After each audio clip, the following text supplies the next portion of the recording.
Good morning, everyone. This is Andrea Lawrence, and I'd like to welcome you and thank you for joining us to today's webinar, designed specifically for cooperative marketing and advertising partners to execute with excellence. A few items before we get started. Just as usual, all attendees are in listen-only mode, and we do appreciate you being here. We are going to start with today's objective, which you now have in front of you, and of course we're here so that all of our partners and their creative resources can be armed with the tools needed to execute with excellence during this next fiscal year. We'll be recording, the webinar is being recorded, and it will be posted in 2 places, so you don't have to scramble to write down everything you see on some of these unreadable slides. But we're trying to pack as much information as possible in this next hour, and again, we do appreciate you taking time from your busy days to do this. So we'll have this recording posted on the Industry Partners website at newmexico.org/industry, and also on the Cooperative Marketing Resources tab of the online grant platform at nmtourism.smapply.io, and I will put those in the webinar follow-up email, so you will have them in front of you to link to. I would just like to also point out you have a control panel with a GoToWebinar. We will be fielding questions at the end as time allows, so please enter your questions into the control panel. We'll get to as many as possible.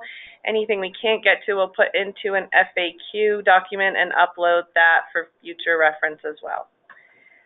I'd like to get started by introducing our special guests. We're joined today by Katie Olivey, Brand Strategist, Jillian Brazel, Account Director for New Mexico Tourism Department's Agency of Record, Talweg Creative, and Sabrina Wilson, Ad Operations and Analytics with Katie Conley and Associates. So Katie, let's get started. Great, thanks so much, Andrea, and thanks to all of you for joining us this morning. So we've got a lot to cover today. We'll try to keep it as relevant and engaging as possible. So we're going to start off with New Mexico True Creative Coaching. So Jillian from the Talweg team is here and is going to be sharing a brand guidelines refresh that is hot off the presses. And we'll also cover, in case there's any confusion, on Flex versus MMP, because a lot of what you're going to hear about today is specifically related to the Media Menu Program, MMP. And I know there's quite a number of you that have both MMP and Flex awards out there. Then Sabrina Wilson from our co-op team is going to be taking us through lots of nitty-gritty that we hope will be very helpful to you as you move forward in the FY19 execution process. Some tools from the trade, how to use things like the ACE form and the JOT form, how to submit an ACE form, what's the difference between the New Mexico True Design templates versus vendor specs, how to submit a JOT form, and then just taking a look at the overall production flow. We'll make sure that you're clear on who to contact for what, and as Andrea mentioned, we will absolutely try to make time to answer your questions. So be sure, as we're going through the presentation content today, pop your questions into that GoToWebinar control panel so that we'll be able to address those real time at the end of the presentation. So without further ado, I'll turn it over to Jillian Brazel from Talweg Creative to take us through the new New Mexico True brand guidelines. Hi, everybody. So just so you know in advance, this whole PDF, the whole entire Ad Builder guidebook that I'm going to be talking through, is available on the Brand Assets website at media.nmtourism.org. And so because we don't have time to go through every single part of it today, I would really, really strongly encourage everybody, whether you've done co-op before and are familiar with the brand guidelines, or whether you're totally new to this, to go ahead and download and take a look, because we have refreshed and added even more resources than normal, or than there was in the past. So just want to show you quickly here the table of contents. As I said, we won't be going through every part of the brand guidebook today, but we do want to hit on some of the newer content, which will go more in depth. Just so you know what's available here, what resources you can find here. In section 2, you can find information about the New Mexico True brand more generally, how to think of it, how it can inform your creative decisions. In section 3, more information on the brand, specifically how it relates to its imagery and how to write headlines and copy. That section is new this year, so I'll be talking about it in a little more detail shortly.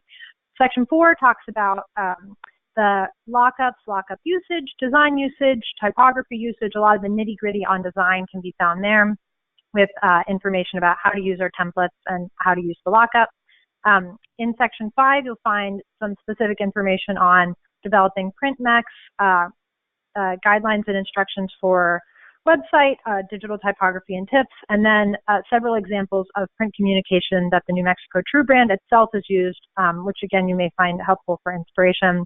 And then the last 3 pages here, you can find links to brand assets, a checklist to go through as you're developing creative and contact information. So we'll dive in, but just know when you've got your own time, when you want to sit down and really dive into any sort of creative ideation, this can be a really helpful resource for you to use. So today I'm going to flip through these pages quickly so we can talk about some of the most important elements here. If you've ever worked with the co-op program before, you're probably familiar with some of this discussion around the brand essence of New Mexico True. You're probably familiar with the brand itself from seeing it around the state, but it never hurts to have this reminder of what it's all about, what we try to accomplish with New Mexico True, both in our statewide campaigns and in terms of how we're working with partners through co-op. So the brand essence of New Mexico True as adventure steeped in culture is the core of what we're talking about. Anything that we're doing, anything that we're communicating should be communicating that idea. That it's not just beautiful landscapes, it's not just rich history, it's that every experience is informed by the other. One thing that I would invite you to do on your own time is to click at the bottom to watch the brand manifesto video. It'll link you to the YouTube page. Unfortunately, there's not a super smooth way to show videos through the GoToMeeting platform, but we do think it's a really helpful distillation of the kind of imagery and tone that we are seeking to accomplish with all of our marketing and all of our co-op partner marketing.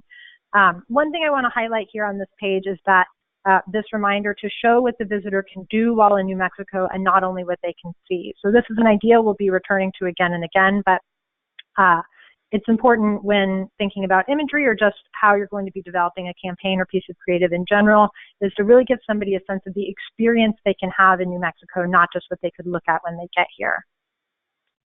Similarly, on the next page, we've got a set of questions to help you drill down into what your True is, what your destination's version of this adventure steeped in culture is.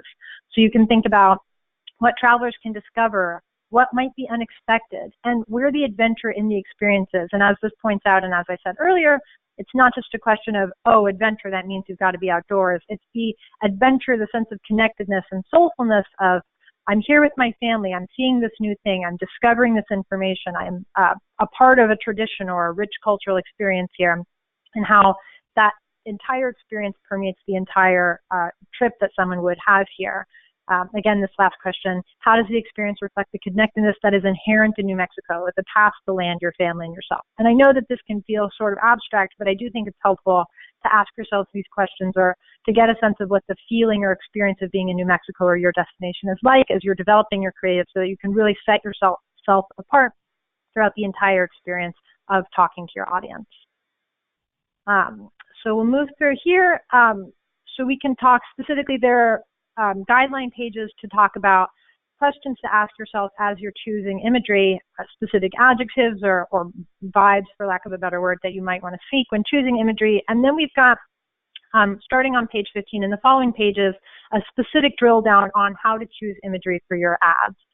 Again, this reminder to show sight doing rather than sightseeing in your messaging. In a lot of cases, and I'll touch on this later, that means choosing photos where you can see people actually doing things versus just the landscape, again, to give people a better sense of, okay, that's a beautiful place, but what would I actually do there? So then on the following pages, we have questions to ask yourself, and I think this is a super helpful way if you're sorting through a batch of images or you're working with a photographer to do a shoot, to talk about what you're trying to accomplish with the photos that you're using to advertise your destination. Does it capture a moment? Does it tell a story? Is it uniquely New Mexican? Is it spontaneous? We've all worked with talent. We all know sometimes you have to have people pose for a photo, but the more that something can feel authentic, organic, genuine, the more it communicates not only something that's appealing for people to come visit, but also what's special about New Mexico, that sense of authenticity in every moment. Is it inspiring? Does it convey emotion? So to really pay off on whatever New Mexico True imagery you're able to lock down and feel good that it supports the brand essence, you really pay that off with the copy line that comes on top of it. One thing we're doing that's new this year that I think will really be helpful in developing your creative is we're providing a list of headlines, true statements here, what you see at the top, where the Rockies begin, true.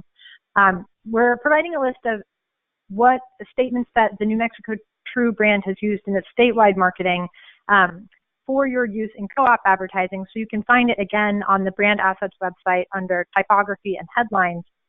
There's a list of 10 to 15 headlines that have been used before, true statements that have been used before. So if you're struggling, I can't quite figure out how to write these copy lines, or something doesn't feel right about the tone, you can use one of those and match it with the photos that you already have, or just look at it as a list of inspiration. Okay, I see these all together. Here's how these lines have been put together. Here's the thing that they're doing. And it might be easier to craft your own after that.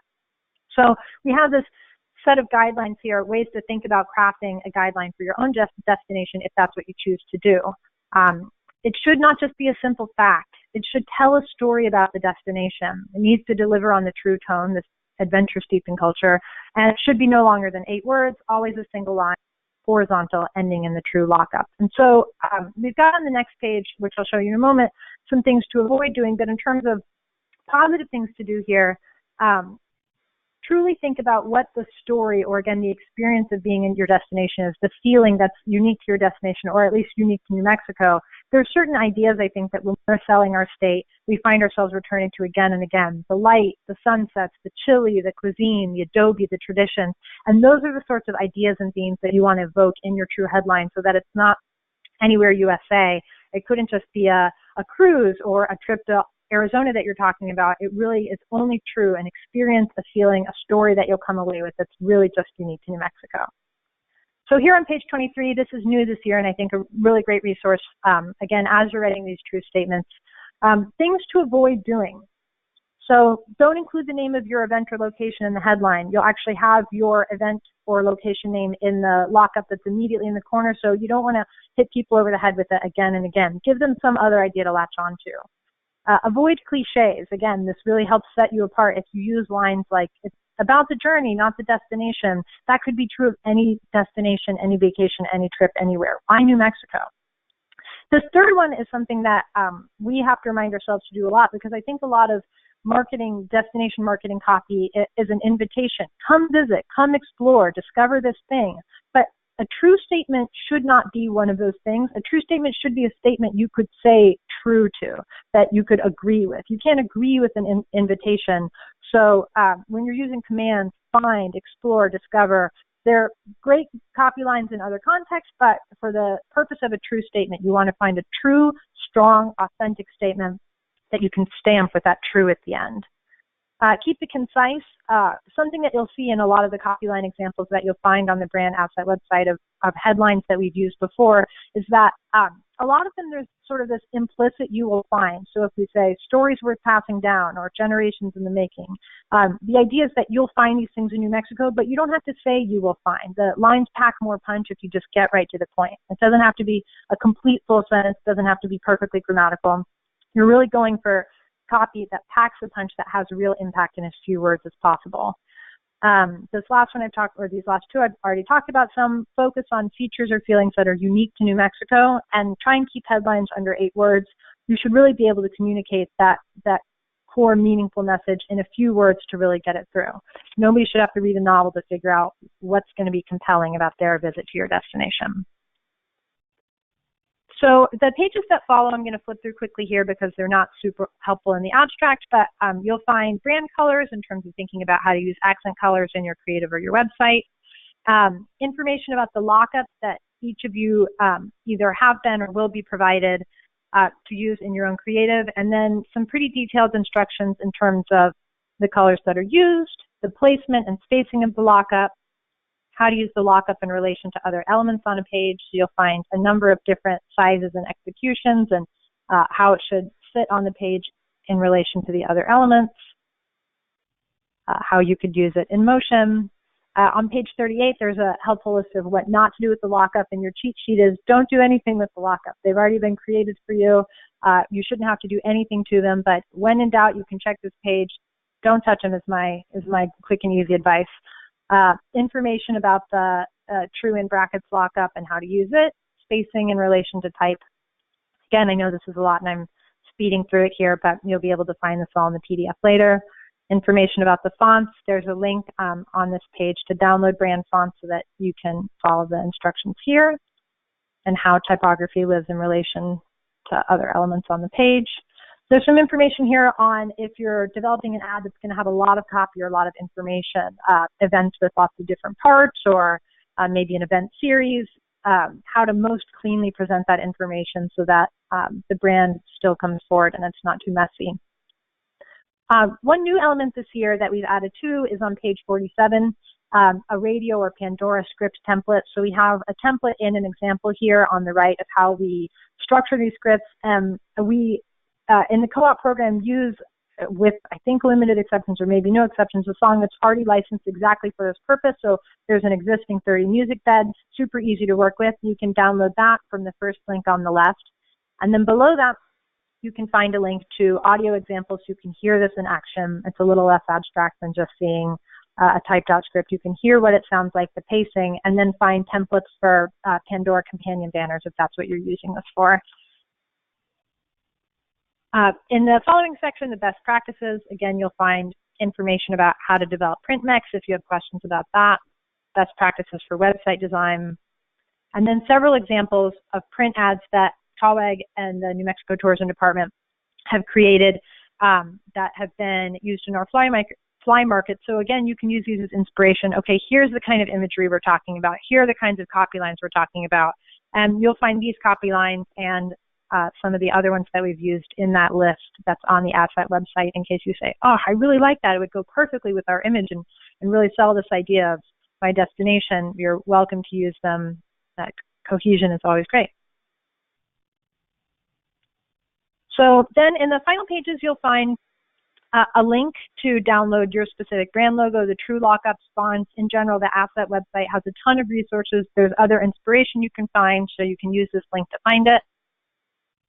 The checklist, I think, is really helpful, both as you're imagining up front, okay, what is my creative going to need to accomplish? And then at the end, just to run through, have I done these things? Is it meeting these qualifications? It can be a really great way to have a conversation with your creative agency if you're working with somebody outside to say, as you're developing a brief or having these conversations about what you want to do, just a great sense of all the tonal stuff we're trying to accomplish in one place, as well as some more nitty-gritty stuff. And number 6, did you use the approved typography and typography size guidelines? Did you double check specs?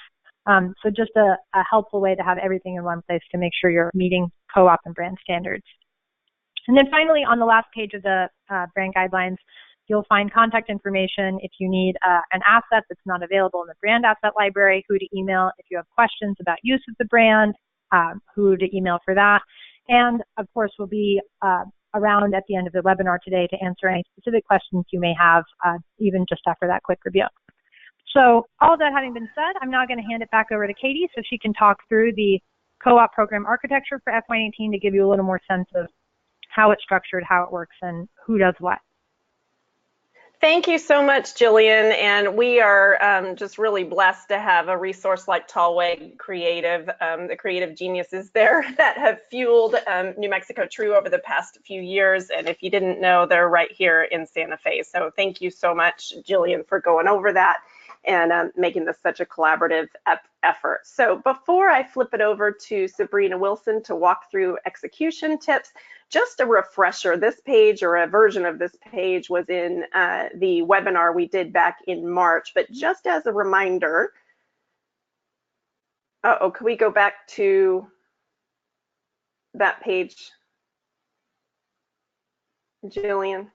I got you, Katie. I got you. Hold on one second. Oh, you gotcha. Okay, thank you. Thank you. I got you. So just as a reminder to everybody, for your Flex grants, it's basically all on you, in short, in terms of you developing the creative. You still have to submit it for approval, but you're on your own in terms of creative trafficking media vendors and proof of placement reporting, etc. What we're going to focus the remainder of the webinar on today is the MMP program. And so Sabrina is going to cover a lot of this in terms of the custom production timelines and instructions she provides. And basically everything is done on your behalf by the co-op team for MMP. So before we jump into all that, just want to clarify everything Sabrina's talking about is specific to MMP. Flex is a completely different process. If you're confused or have questions about Flex, please direct those questions to either me or Andrea Lawrence. And so without further ado, I'm going to turn it over to Sabrina Wilson. Thank you, Katie. All right, so as Katie called it, let's get into the nitty gritty, talking about executing on the MMP program. And I wanted to start off talking about tools of the trade. And over the weekend, you all should have received what those tools are. And they are basically two main documents. There's a production summary and the production timeline. And the key difference between the two, they both are printable. They both list all of the programs you opted into, but the summary is really a list of deliverables and links to design templates and vendor specifications and submission instructions. So it really is kind of like the core tool that you're going to use that has and houses all of the information that you need. And the production timeline, on the other hand, is more of a visual snapshot for when you're in market and what due dates are.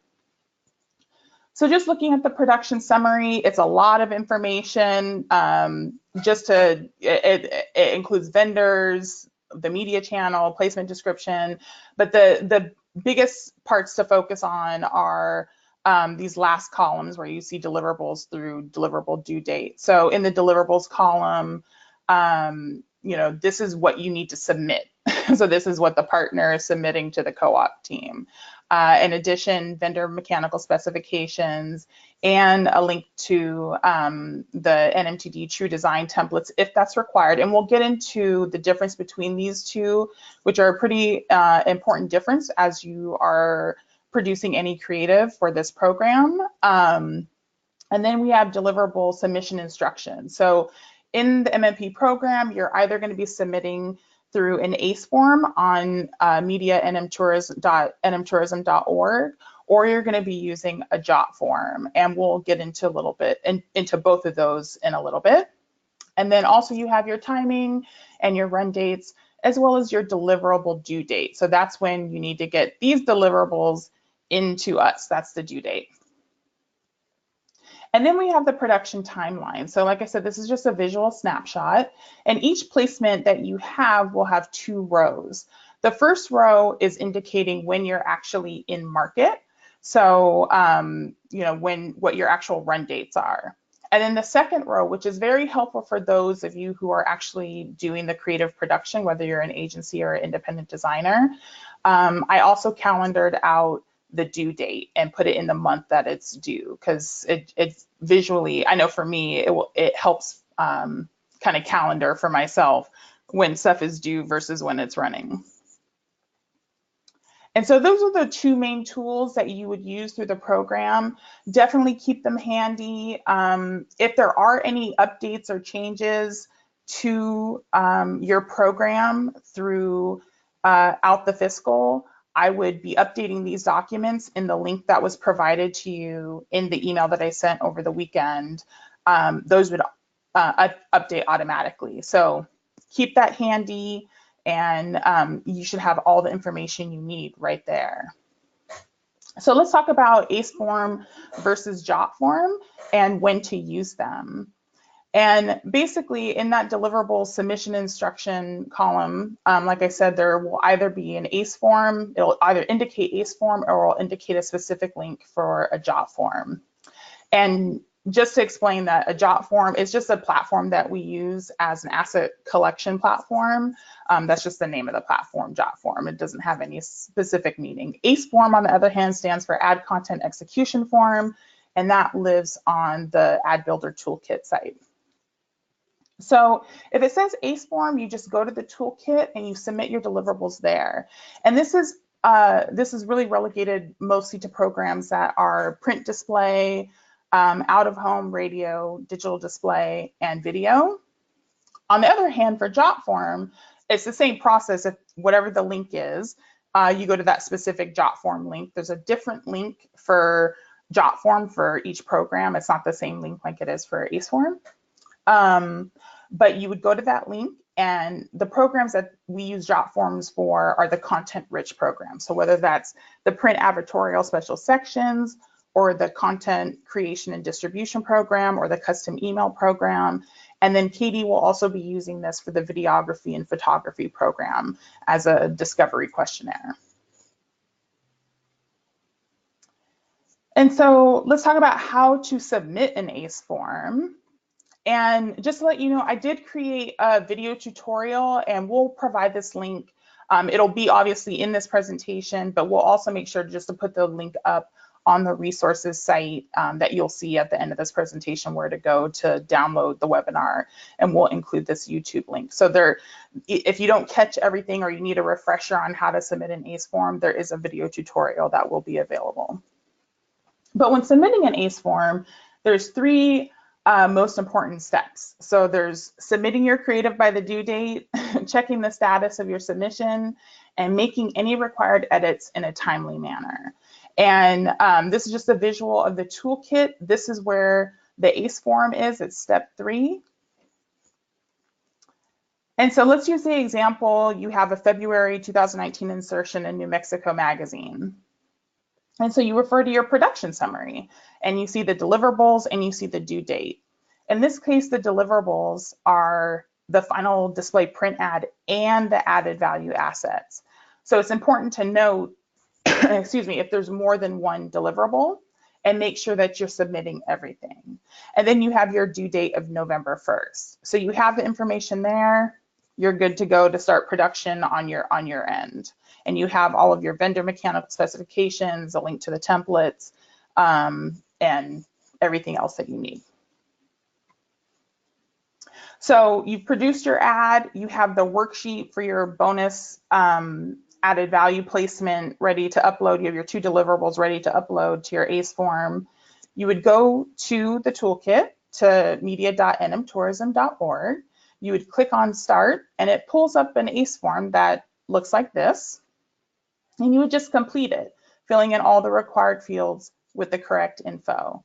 And when you get down to upload your deliverables, just make sure to, like I said, upload all of the deliverables that are necessary. So in this case, it was 2 deliverables, and you see both the ad, which is a PDF to the vendor mechanical specifications, as well as that added value worksheet. And then you just have to hit save to submit, and you've submitted your ACE form. It's not super complicated. Just make sure, like I said, make sure you submit all deliverables that are needed for the placement. And what happens after the submission, you'll get autoresponders after you've submitted your ACE form, as well as when there's been any update to the status of your ACE form. So just be sure to check your email, and when those toolkit notifications come in, that is signal for you to go and check what change has happened. So the way you can do that is you just go to the toolkit, sign in, and you can go to My Content, and it lists all of the ACE forms that you've submitted. And there you can see the status. In this case, it's in progress in this example. And if it says in progress, it means that there are edits needed to your creative. If it says approved, it means you're done, and we have the creative that we can download from the toolkit and traffic it to the vendor. But if it does say in progress, it does mean edits are needed. And the way you would see what edits are required, you would click on that ACE form to open it, and it looks pretty much like this. And you can see in the administrator message field is where we would have any feedback, you know, the logo needs to be moved, or there needs to be a better quality photo, or whatever the feedback might be. That's where we would be giving you information on what edits need to be made. And so if you do have to revise creative, the way you would submit revised creative is by within that same open ACE form, you can just click edit. And then when you get down to the attachments area, you can see you can just upload a revised ad.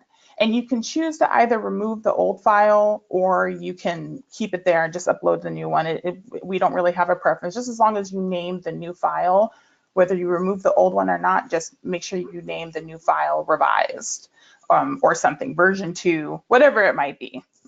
And once you do that, you just hit save to submit.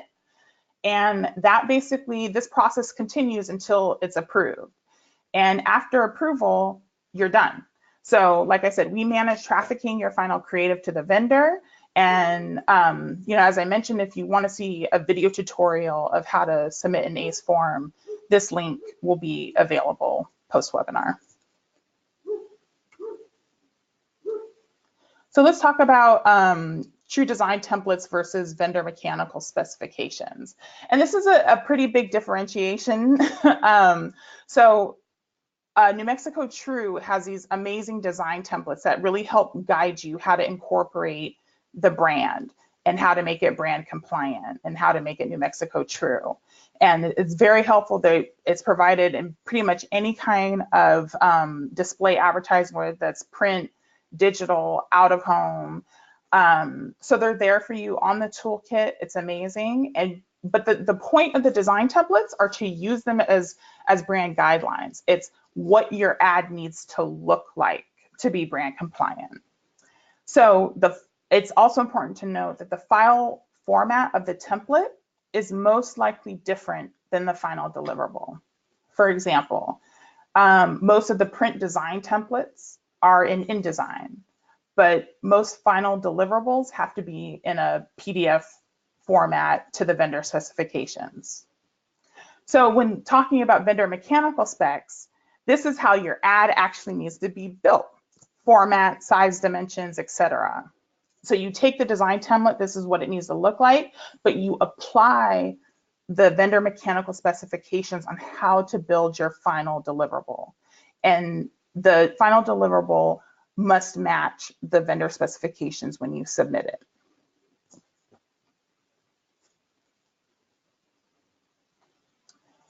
And so how to complete a JOT form. Again, JOT forms are used mostly for those content-rich programs. And you just follow the link. Like I said, there's a specific link for each JOT form between the different placements that use them, different programs that use them. This is an example of New Mexico Magazine advertorial section. Most of the JOT forms can be pretty long because they're building content. So they're trying to get information about what you want to talk about, how you want to talk about, your tone, voice, various resources. So you just complete the JOT form by following the link, and we get those. And let's talk about the process of what happens after you submit your JOT form. So we get your questionnaire, and then the co-op team reviews and approves or requires edits to the actual assets and responses. And so there's a process in that. If there are no edits needed, or if all the edits are completed or revisions are completed, we then submit those final assets to the vendor. And then the content creation process happens anywhere from 6 to 12 weeks. The content creation process, for example, for the article content and distribution with Roots Rated is a longer process than likely the custom email content creation process will take. But we give it a 6 to 12 week window. And then when we have a first draft for content review, that sits with New Mexico True to make sure that there's brand cohesion, especially if there are multiple partners running, for example, in a print advertorial section, to make sure that there's brand cohesion and everything makes sense. And then that goes through an editing process. And then the second and final draft sits with the partner. And we're looking more for factual edits and feedback. And then once we have everything approved, content is finalized and ready for launch. Oops. Okay, so production flow and responses and feedback. I think a lot of you probably saw this at Trends if you were there, or even in the webinar for the opt-in presentation. And and just a kind of a refresher on what we ask of you. So we ask that assets and creative are delivered on time and to spec. And so that just means submit deliverables by the deadlines listed in your production summary. Timely response on reviews and approvals. Typically, we always try to give 5 business days for proofing, but always, if you can get it to us sooner, the better, especially for those really content-rich programs. The sooner we can get feedback, the more likely we will have time to make it as amazing as possible, and stay on schedule for launching. And then lastly, constructive feedback that allows us to launch the campaigns of which you can be proud. So in that, it's just be clear and reasonable in your feedback or revision requests, and then also make the feedback actionable. So if you say something like, I don't really like the way that sounds, that we want that feedback, but we need it to be actionable. So what don't you like about it? What do we need to go back and figure out exactly to make it meet your expectations? And then lastly, just a list of what our co-op team manages for you.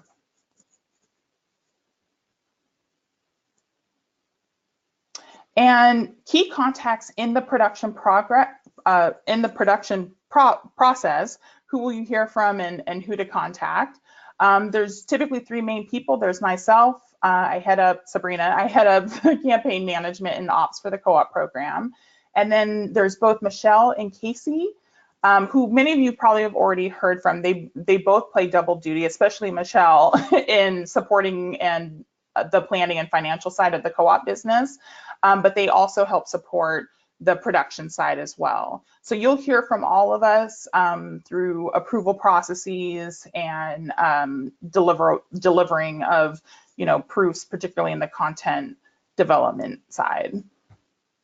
And then Katie, all of you know, she's leading and directing the overall co-op program with a focus more on the overarching brand strategy elements. And then she will also be heading up the videography and photography process, as well as the Flex program, which she touched on earlier.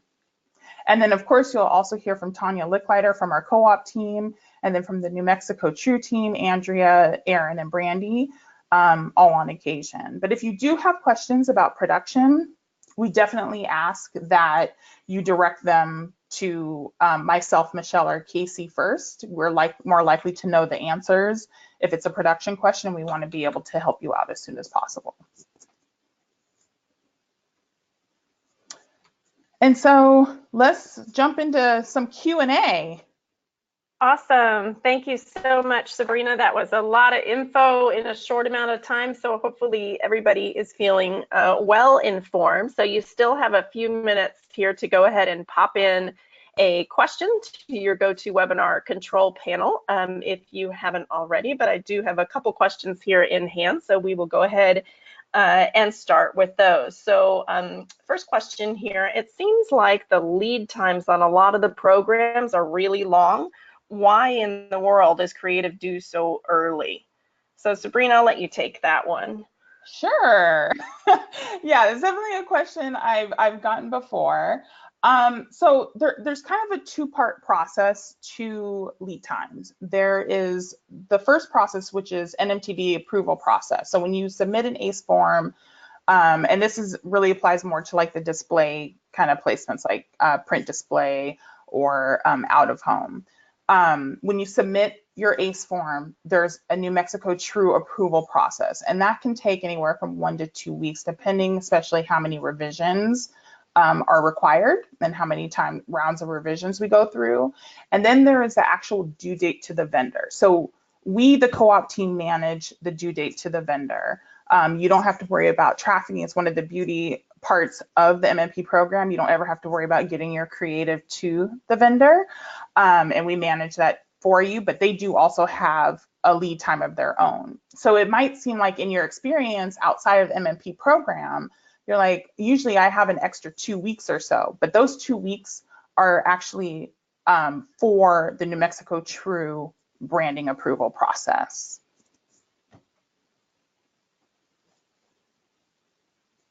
Great, thank you, Sabrina. So I have another question in here, and I'll actually take the answer to this. So the question is, for videos, are there specs as to voiceovers, for example, male or female, or do they need to be done through the tourism department? So the answer to that is no, there's not specific specs for voiceovers. However, we're happy to work with you to ensure that the script and the talent that you choose to use meets brand standards in terms of the tone that Jillian spoke to. Now, if you've opted into the videography program through MMP, we are accountable to make sure that the resources, the creative resources, deliver on exactly that. So one more reason to opt into the video production program through MMP if you haven't already this year. Another thing I'll just throw out there is if you have a question on whether a video that you may have sitting in your archives could possibly be approved as New Mexico True if you added the appropriate branding to it, feel free to submit that to us sooner versus later through the Brand Asset Toolkit as almost like a preview, so that you don't do a ton of work only to find out that it doesn't quite clear the hurdle. We're happy to work with you to make sure that it does and that you end up in a great place. So hopefully that answers some questions on video, plus a specific one relative to voiceovers. The next question I have is on TripAdvisor. Can you show us how a TripAdvisor ad will look and what specifically is different about advertising on TripAdvisor? Would you be able to take that one, Sabrina? Sure. I don't have the template up to be able to show you, but there are the display ad templates on the toolkit. What I can show you is just where you would go to download that. So if you go to your asset library and new templates and digital templates, these are all of the ad templates. And this is what your TripAdvisor ad will look like. So you download this and there is some place for copy if you're promoting a specific event or attraction. Obviously there's your lockup that needs to be included, and then a place for a photo. But you can kind of see in this tiny thumbnail what a 300 by 250 ad, for example, should look like. And what was there a second part of the question? Is there? Just about what is different about advertising on TripAdvisor, perhaps, versus other digital ads? Sure, yeah, visually, you use the same template wherever we're doing digital display. Message-wise, I think it's important to keep in mind that TripAdvisor is a travel vertical, so you already have an audience that is travel focused, so keep that in mind with the copy that you're producing and any call to action that you're building in to your ad. So if you're promoting a specific event, for example, it would be good to make sure you include the dates of the event, and then also, perhaps like a larger call to action that says, I don't know, if you can buy tickets or something like that. The targeting and the placement of your media is already established within the media buy that you went through during the opt-in process. So as far as just TripAdvisor, I think the most important things to keep in mind tactically is that it's a travel vertical. You're speaking to an audience that is travel minded and looking for inspiration. They might be a little bit further down the funnel. So try and take advantage of that and leverage that state of mind. Great, thank you, Sabrina. So while we're looking at the toolkit here, someone asked, what if I don't have access to the toolkit? What do I need to do? So all you have to do is sign up. So you would just go to media.nmtourism.org and you would create an account.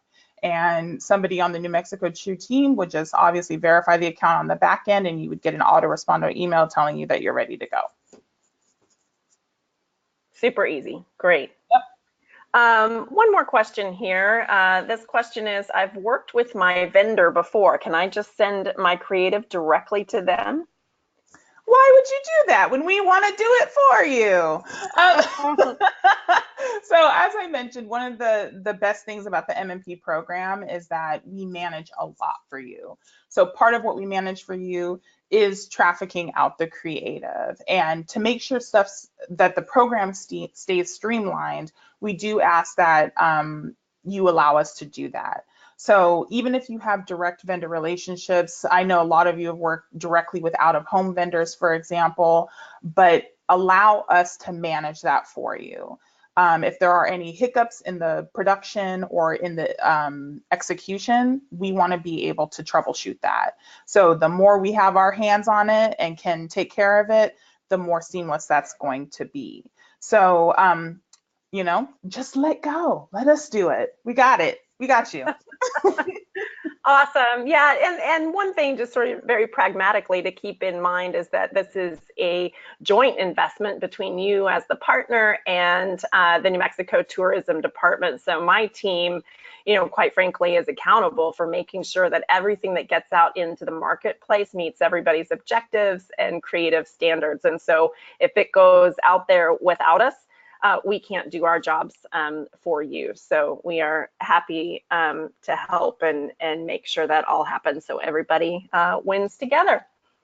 So I'm not seeing any more questions pop up in GoTo. So with that, Andrea, unless you have any closing comments, I will just thank everybody for joining today. And we look forward to rolling up our sleeves on FY19. And on the screen now, you'll see there's the very long links to get to this presentation that you can download later if you want to go back and look at Sabrina's infographics, as well as the links to the video tutorials that may be particularly helpful to those of you that have not participated in the co-op program before.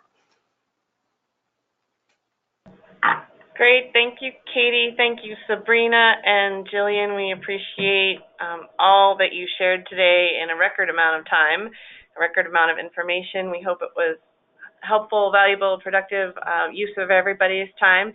And we'll definitely follow up with the recording, with the presentation, with the links, so you'll have everything at your fingertips to execute with excellence in the coming year. Thanks, everybody, and have a great day.